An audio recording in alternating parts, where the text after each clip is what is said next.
Good morning, children. Welcome back to the English online class of Sri Gokulam Public School, Guruvayur. I hope all my dear children are very safe and happy at home. So be at home and go through your daily lessons. So let's move to our lessons. Yesterday we started with a new story. What's the name of our story? An Encounter in the Woods, written by Ernest Thompson Seton or E.T. Seton. So this is a story about a bird called Partridge and her little ones. Mother Partridge and her brood. So in the beginning of the story we saw that our mother Partridge, she is taking her brood to have a drink at the stream for the first time. And this brood was just a day old. And there were 12 of them. And our mother Partridge, she knows that this wood is full of animals which are her enemies. So she should be so alert and watchful for those enemies.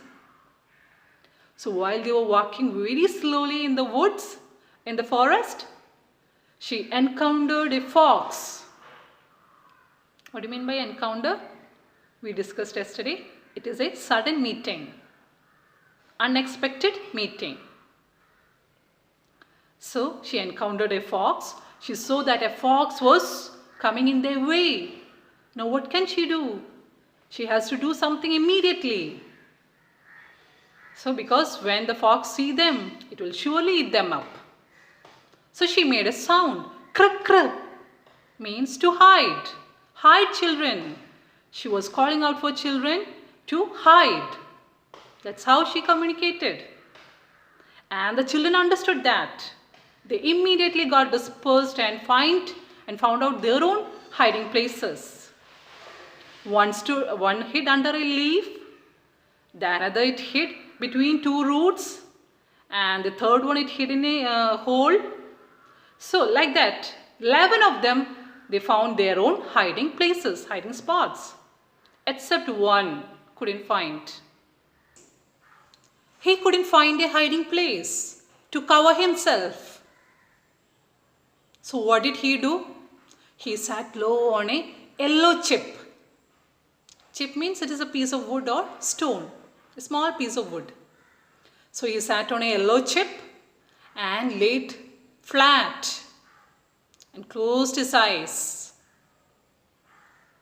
So now all the baby partridges, they stop their frightened chirping and all are very quiet and silent. So when the mother partridge, she was convinced that all her brood is finally safe in their hiding places, she decided to face the fox and get rid of him at any cost. She wanted to deviate him from their path so they can move freely. So she flew towards the fox and threw herself on the ground. Threw herself means she fell down on the ground. Then she moved slowly as if she was lame. Lame means unable to move or walk because of any injury in your leg or any other difficulty in the leg. So she acted as if she is a lame bird and is hurt very badly. She acted as a lame bird and she moved slowly. See how brave our mother partridge is. She put her life into danger in order to protect her little ones. Just like our mothers. Our mothers also try to protect us from all difficulties and provide us all the comforts in life. So what is this mother partridge going to do? What is her plans? Anyways, she's not going to give up.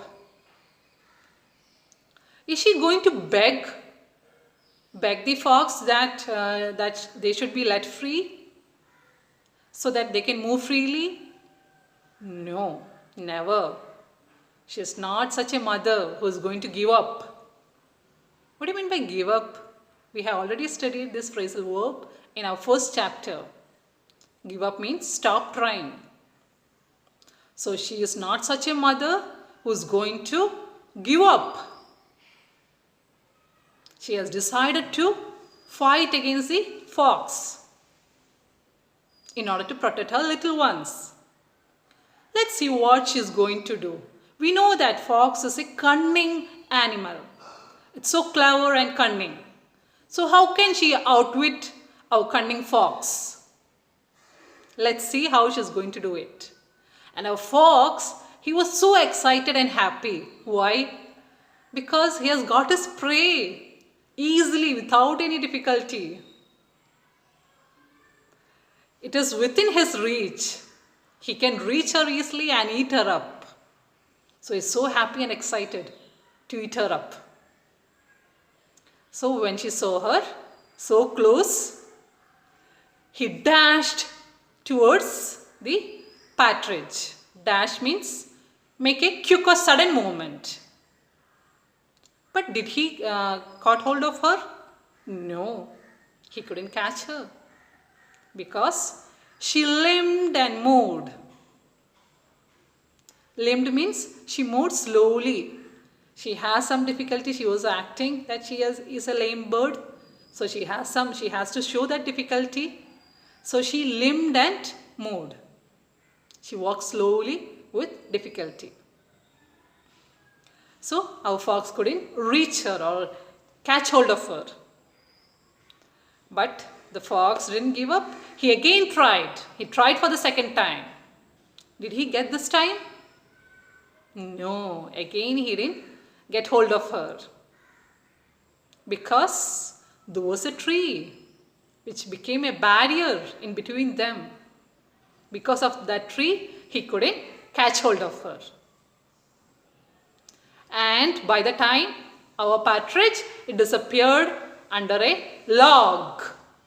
Log is a piece of wood, a portion of trunk or branch that has been fell down or cut off. So she disappeared under that log. So our fox, he became so impatient. He cannot tolerate this anymore. He lost all his patience. He is not able to calm down or relax. He wants to catch hold of her at any cost.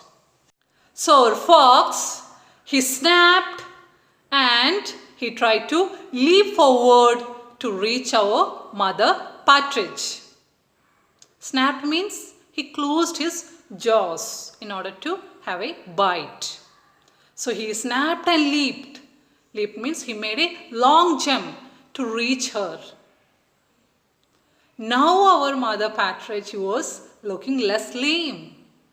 She cannot keep on acting now. She has to protect herself. So she also jumped forward and fell down near a river bank. Still our fox did not stop following her. He was still following her. And he almost got hold of her tail. But he couldn't catch her. And she moved very faster than our fox. The fox is really fast, but she moved faster than the fox.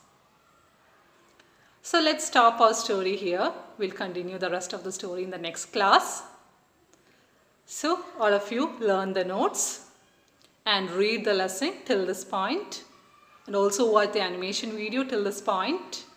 So in the note that I gave you yesterday, there's a spelling mistake of the word partridge. Even though it is pronounced partridge, the R is silent.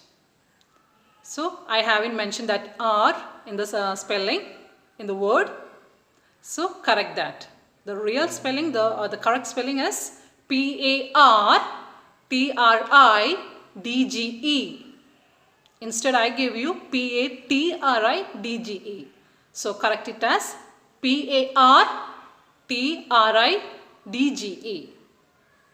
So I hope you all will correct the spelling, learn the correct spellings. So that's all for today. Let's wind up the session. See you in the next class.